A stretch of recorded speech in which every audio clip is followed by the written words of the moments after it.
Unless you've been living under a rock for the past 5 years, you've probably noticed that Taylor Swift is re-releasing a lot of her old music.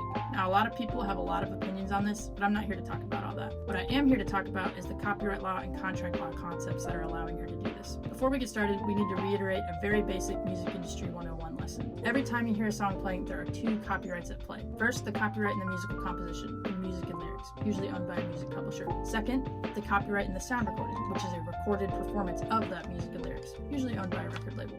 Now, when an up-and-coming artist signs a record deal, they transfer away any ownership they might have in the sound recordings to a record label. In Taylor Swift's case, that was Big Machine. If the artist is also a songwriter, then they share ownership of the musical compositions with their music publisher. Now, Taylor Swift's situation was a little bit different because she was a songwriter with a proven track record of success. So she had majority, if not complete, ownership of the copyright in the musical compositions underlying all of the sound recordings that she transferred to Big Machine. Most songwriters don't have complete ownership of their compositions, so they wouldn't be able to pull this off.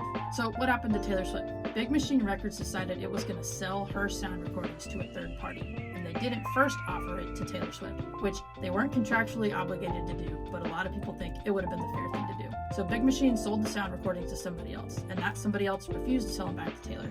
So Taylor said, you know what, that's fine. I'm just going to re-record all these sound recordings, which she was allowed to do because she owned the musical compositions underlying those sound recordings. She was just making a derivative work based on that original copyright, the musical compositions. So she re-recorded all of her old albums, and as a result, the value of those old albums went down because nobody was listening to them. Most people wouldn't be able to pull this off because not only do you need to own your musical compositions, you also have to have a fan base that's willing to boycott your old recordings. Taylor had both, and she pulled it off. In a more recent development, the owner of those old recordings agreed to sell them back to Taylor. So now Taylor owns the original recordings and the re-recordings. This is a major win for Taylor, right?